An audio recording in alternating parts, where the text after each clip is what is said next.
Hola,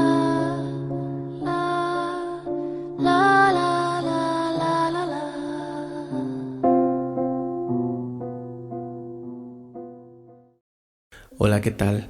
¿Cómo se encuentran el día de hoy? Esperemos que desde donde nos escuchen se encuentren muy bien, ya sea que estén trabajando, haciendo sus deberes o incluso viajando en carretera. Esperemos que se encuentren de la mejor manera.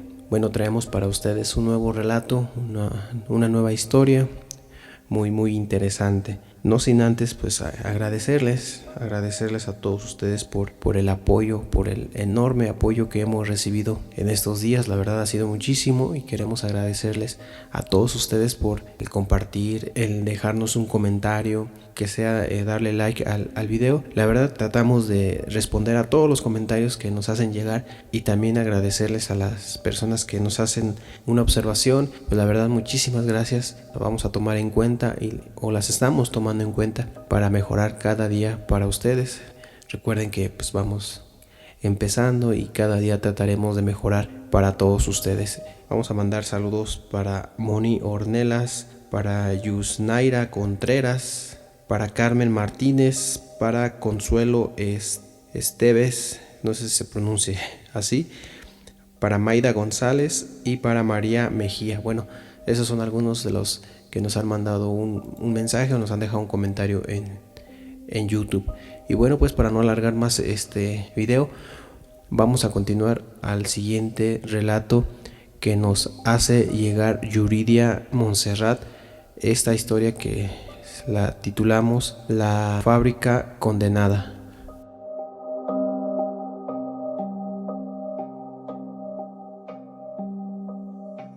¿Qué tal, Curi? Acabo de descubrir tu canal y me parece muy interesante. He visto que ya tienes buena aceptación del público, por lo cual me decidí a escribirte esta historia que le sucedió a mi papá. Yo soy del estado de Durango, en México. Él siempre nos contaba una historia que le había sucedido en su trabajo. Él actualmente es jubilado de una empresa que se dedica a la fabricación de metales para la construcción. Prácticamente su vida se la pasó trabajando en esa fábrica y gracias a ello ahora disfruta de su jubilación junto a todos sus hijos y nietos. Cada vez que estamos todos reunidos nos cuenta cómo en esa fábrica le tocó vivir muchas anécdotas, varias de ellas muy aterradoras. A partir de este punto contaré la historia en primera persona, que es mi padre. Bueno, yo llegué a trabajar a esta fábrica por recomendación de un tío, y que para en ese entonces tan solo contaba con 24 años de edad cuando entré a trabajar a la fábrica. Cuando me presentaron a los demás compañeros y cuál sería el área de trabajo, el encargado de todos los empleados me pidió estrictamente que por nada del mundo me debía de quitar la protección, ya que en todo momento debía usar la ropa y los accesorios de protección, al igual que todas las prendas que eran de protección. Era una regla fundamental. Yo lo vi como una exageración, pero como no quise contradecir a nadie, mucho menos en mi primer día de trabajo, mi tío es que me había recomendado. Siempre me decía que por nada del mundo me debía de quitar el traje, que es lo que me protegía de algún accidente, ya que en esa fábrica solían ocurrir muchos accidentes que se derivaban a dar de baja a muchos trabajadores y contratar a nuevos, y que por tal motivo yo era uno de los nuevos. Cuando entré a trabajar no había notado que no era el único empleado que entraba a trabajar ese día. Incluso entre la semana vi cómo llegaban más trabajadores. Yo pensaba que cómo era posible que sufrieran tantos accidentes, que solo sería cuestión de poner atención durante su jornada y no pasaría nada. Pero a las 2 semanas fui testigo de cómo 2 trabajadores habían sufrido un accidente con el acero que se encontraba rojo vivo, provocándoles quemaduras muy severas en piernas y brazos. Cabe señalar que en este trabajo no era un trabajo pesado físicamente, como para cometer un descuido de esa magnitud. Solo era cuestión de usar poleas y palancas motorizadas para mover los pesados metales y calderas de un lugar a otro. Todo se manejaba mediante un control eléctrico y otros en una cabina de seguridad. Cada 2 o 3 meses recibíamos capacitaciones de cómo manejar el equipo y sobre todo las medidas de seguridad que debíamos de tomar. Esto ya era algo que ya me sabía de memoria Incluso llegaba a pensar que era absurdo que nos capacitaran tan seguido. El encargado de las capacitaciones cada vez nos recordaba que tuviéramos mucho cuidado y que acatáramos las recomendaciones y así evitáramos muchos accidentes. Pero a mí ya se me hacía una pérdida de tiempo recibir tantas capacitaciones y cada vez que pasaba un accidente decía que cómo era posible que alguien fuera tan descuidado para sufrir ese tipo de accidentes después de recibir tantas capacitaciones. Así pasaron unos meses hasta que un día la empresa había firmado un contrato con el gobierno federal donde la empresa tenía que proporcionar todo el material de acero para unas construcciones de algunos hospitales. Fue que el encargado de los trabajadores nos había hecho la propuesta de que si queríamos trabajar horas extras o incluso algún turno de noche, esto se pagaría el doble. Esta propuesta nos beneficiaba tanto a nosotros como a la empresa, lo cual muchos compañeros aceptaron trabajar un turno más de noche. Pero al pasar solo unos días vimos cómo los accidentes aumentaron de manera muy drástica. Algunos compañeros decían que aun cuando seguían todas las indicaciones que se les daban para no tener accidentes, sufrían algún accidente y que no se explicaban cómo es que les sucedía algo así. Incluso una noche que el operario de la caldera se encontraba en la cabina de controles y al seguir todas las indicaciones, al parecer el seguro que se le pone a la caldera para no derramar todo el metal fundido sobre los moldes, al parecer sin ninguna explicación, se botó el seguro tirando el acero caliente por todos lados, saliendo heridos más de 25 trabajadores. Esto hizo que el director de la fábrica detuviera la producción por unos días hasta encontrar las causas del accidente. Durante estos días fuimos con mi tío a visitar a los compañeros, que unos ya se encontraban fuera de peligro y recuperándose en sus casas, y a otros aún en el hospital. La mayoría de ellos comentaban que durante el turno de la noche solían ver a un señor mayor caminando por áreas que estaban prohibidas incluso para los mismos trabajadores, y que al ir a pedirle que saliera de allí es cuando sucedía algún accidente, ya sea que alguien o algo activaba las poleas provocando algún accidente. Otros de ellos contaban que miraban claramente cómo una persona se paraba atrás de alguno de los empleados que poco después sufría un accidente. Todos los compañeros relacionaban a esta persona con la causa de todos los accidentes que ocurrían en la fábrica.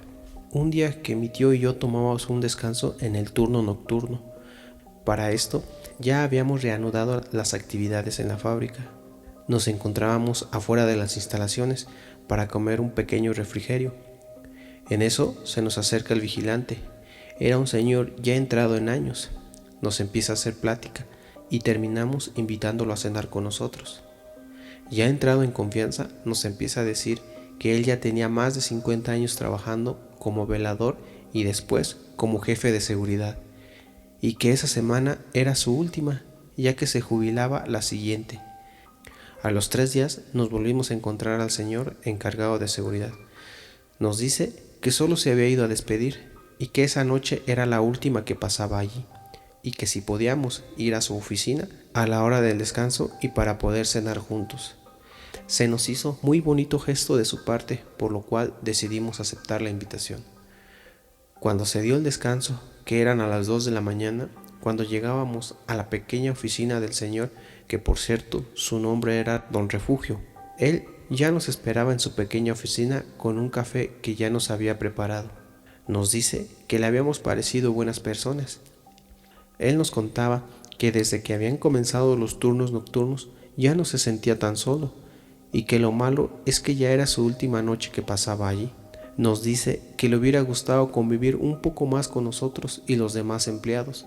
Pensamos que por la edad ya se sentía solo Don Refugio, pero ya cuando nos encontrábamos cenando y entrados en confianza, Don Refugio nos empieza a decir a manera de despedida que él ya se tenía que ir, pero que antes de que él se fuera tenía que decirnos algo muy importante y delicado, y que antes de que algo más grave sucediera en la fábrica. Don Refugio nos empezó a comentar de cómo había llegado a trabajar a ese lugar y que llegó a conocer al anterior dueño, que era el padre del actual dueño. don Refugio nos dice que por favor tengamos mucho cuidado trabajando en la fábrica y que más aún si es de noche. Dice que le daba mucha nostalgia abandonar ese lugar después de tantos años de servicio, pero que ya no podía más con las largas jornadas nocturnas. Pero nosotros le dijimos que por qué no se cambiaba al turno de día. Pero don Refugio nos dice que no era por lo difícil de las jornadas nocturnas, que él ya estaba acostumbrado a desvelarse, que lo agotaba era apaciguar a ese extraño ser que era el responsable de todos los accidentes que pasaban en la fábrica, y que ahora que él se iba tenía el temor de que este ser se volviera más agresivo con los trabajadores. ¿De qué está hablando?, le preguntamos. Miren, las causas de los accidentes e incluso de las muertes que han ocurrido en esta fábrica no son producto de los descuidos o por no seguir los protocolos de seguridad, sino son causados por este ser que habita en la fábrica y que se manifiesta más seguido en el turno nocturno. Pero, ¿cómo dice eso usted? ¿De qué ser está hablando? ¿Y por qué es el responsable de los accidentes? Miren, hace años, cuando recién entré a trabajar a este lugar, el dueño era don José Luis, el padre de Beto, que es el actual dueño después de que él falleciera. Pues al poco tiempo de que yo entré a trabajar, miraba cómo don José Luis trataba a sus empleados y cómo en ocasiones los llegaba a obligar a trabajar horas extras sin algún pago. La verdad, don José Luis fue una persona muy mala en vida, fue una persona muy avara y ambiciosa. Nunca pagaba a sus trabajadores aguinaldo o incluso vacaciones. Él decía que si querían tener el trabajo lo iban a aceptar con esas condiciones. Incluso, como ahora que pasan los accidentes, ya ven que don Beto les ha pagado los gastos médicos, incluso les ha pagado los días que estuvieron incapacitados. Si esto hubiera pasado en los años que don José Luis estuvo a cargo, él no hubiera hecho nada completamente para ayudar a sus empleados. Automáticamente los hubiera corrido y buscado a otros para su reemplazo.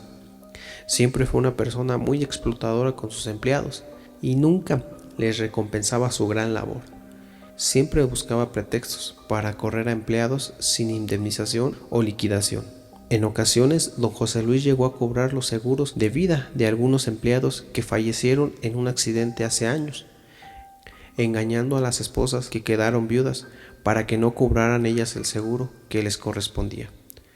Era tanta su avaricia que un día un empleado que sufrió un accidente por falta de mantenimiento en las calderas lo despidió de manera injustificada.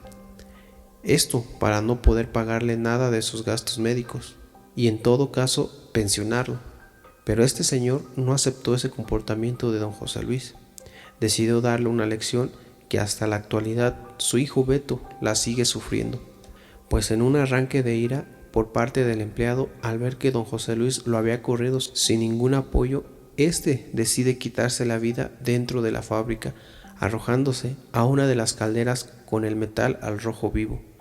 Antes de esto, juró que haría pagar a don José Luis por todos los tratos que hacía a sus trabajadores y todas las injusticias que había cometido contra ellos. Cuando esto sucedió, fue una noticia muy sonada en esos años, tanto que incluso los medios de comunicación no paraban de hablar del caso, por lo cual don José Luis tuvo que pagar una fuerte cantidad de dinero para que no hablaran del caso, ya que esto afectaría a su empresa. Ese era el primer hecho que le ocurría a don José Luis, pues desde ese momento no pararon los accidentes entre los trabajadores. Todos afirman ver a este señor antes de sufrir algún accidente. Un día que platicábamos con el encargado de las cámaras de grabación, que en esos años ocupaban prácticamente toda una habitación, cómo es que un día un operario de una de las calderas bajaba de la cabina para almorzar, y en las cámaras se alcanza a observar a este señor subir hacia la cabina. En cuanto dan aviso a los de seguridad, acuden al lugar, pero no había absolutamente nadie. Las cámaras captaron cómo la caldera se movía por sí sola, como si alguien la estuviera moviendo, provocando que un trabajador perdiera el equilibrio y sin querer sujetara una barra de metal que se encontraba al rojo vivo, provocándole severas quemaduras en las manos. Esto hizo que don José Luis al día siguiente pidiera una explicación a quien había sido el culpable de este accidente, pues para este tiempo don José Luis ya no se podía permitir más escándalos en su empresa, ya que se encontraba en una investigación por el delito de estafa a sus trabajadores. Así que cada vez que pasaba un accidente, yo sabía bien claro cuál o quién era el causante de todo esto. Don Refugio nos decía cómo llegó a ver a esta persona llegando a mover cosas de su lugar, provocando accidentes, y que después de que ocurría algún accidente se escuchaba una risa burlona y escalofriante por toda la nave. Don Refugio había aconsejado a don Beto de hacer una limpia por toda la fábrica, así que un día llevaron a un señor que se dedicaba a realizar este tipo de trabajos, para que se deshiciera de este ser de una vez por todas. Cuando se encontraban realizando dicha limpia y al estar por el lado de los almacenes, de la parte de arriba se escuchó como si alguien anduviera sobre las barras de metal haciendo caer un pesado pedazo de metal que caería sobre el señor que se encontraba realizando la limpia. El señor dice que la presencia que allí habitaba era muy poderosa y que él no iba a poder deshacerse de esta presencia. Solo nos dio unas especies de amuletos para que cargáramos con ello en todo momento. Es en ese instante que don Refugio saca un pequeño saco de tela, unas especies de costalitos de tela de yute, y nos da uno a mi tío y a mí. Nos pide que lo portemos en todo momento que estemos en la fábrica. Cuando terminamos de cenar y nos disponíamos a regresar hacia nuestro puesto, don Refugio nos dice que tengamos cuidado y que si llegamos a sentir una presencia detrás de nosotros, por nada del mundo lleguemos a voltear a mirar a ver quién es, pues en ese momento es cuando este ser hace que tengamos un accidente, que por lo general es empujándonos para provocar una caída o algo por el estilo. Le agradecimos a don Refugio y le deseamos lo mejor. Regresamos al trabajo y todo transcurrió normal esa jornada. A los 2 días nos presentan al que sería el nuevo encargado de seguridad, un joven de no más de 30 años de edad. Esta persona, a diferencia de don Refugio, siempre nos visitaba en las noches y nos hacía plática, al punto de decirle que si no tenía que hacer sus rondines por la fábrica. Contestaba algo nervioso y se marchaba. Después nos dimos cuenta que el pretexto de quedarse a platicar con nosotros era porque en varias ocasiones, haciendo el recorrido por fuera de la fábrica, se llegó a encontrar con este tipo que nos comentaba don Refugio. Dice que en varias ocasiones llegó a golpearle la puerta e incluso a ocasionarle alguna caída cuando realizaba su recorrido. Con los días se nos hizo más regular ver a este señor dentro de la fábrica caminando entre los trabajadores y de vez en cuando ver mover algún control de las máquinas, provocando un accidente. Cuando los trabajadores lograron ver a esta persona, la describían como un ser demoníaco, con la piel completamente quemada. Una noche que nos encontrábamos a punto de tomar nuestro descanso e irnos a comer, vimos entrar a don Refugio y le preguntamos qué era lo que hacía en ese lugar. Nos dice que solo iba a ver que todo estuviera bien, que no podía dejarnos así por así, que sentía que su deber aún no terminaba y debía prevenirnos de este ser que habitaba la fábrica. Iba acompañado de don Beto, el actual dueño de la fábrica. Él ya sabía de lo que pasaba dentro de la fábrica y con muy poco ánimo nos dice que él ahora está pagando las consecuencias de lo que su padre había ocasionado y que por tal razón siempre procuraba tratar bien a sus empleados, atendiéndolos en todo momento y sobre todo cuando ocurría algún accidente. No se negaba a pagar los gastos médicos, mucho menos dejarlos solos. Tal vez esto le cueste mucho a la empresa, pero es lo único que mi padre me dejó, y si cierro la fábrica dejaré a cientos de trabajadores sin empleo, y es lo último que quiero. He luchado con esta presencia desde que mi padre estaba al frente de la fábrica, y ahora sigue atormentando a mis empleados, pero gracias a la ayuda de don Refugio se ha podido calmar un poco. La verdad, ahora que ya estoy jubilado, no puedo imaginar los accidentes que siguen sucediendo en ese lugar. Y ahora que don Refugio nos dejó hace 5 años, no quiero ni imaginar una noche en ese lugar. Actualmente no sé si la fábrica aún cuenta con esa cantidad de empleados, porque al parecer, si las cosas continúan de esa manera, No sé cómo don Beto podrá mantener en pie esa fábrica, cubriendo tantos gastos de tantos accidentes que ocurren día y noche a causa de esta presencia que aún habita ese lugar.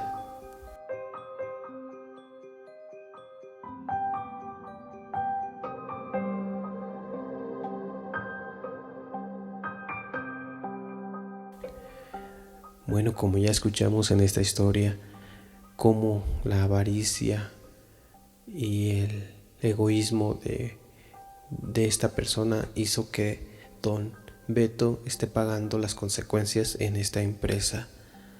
Y ustedes, díganos, ¿se atreverían a trabajar en un lugar sabiendo que existe esta presencia causante de tantos y tantos accidentes?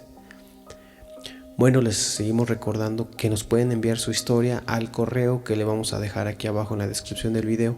Igualmente el Facebook, donde nos pueden contactar y donde podemos interactuar más directo con todos ustedes. Recuerden que estamos mejorando para llevarles a ustedes contenido de calidad.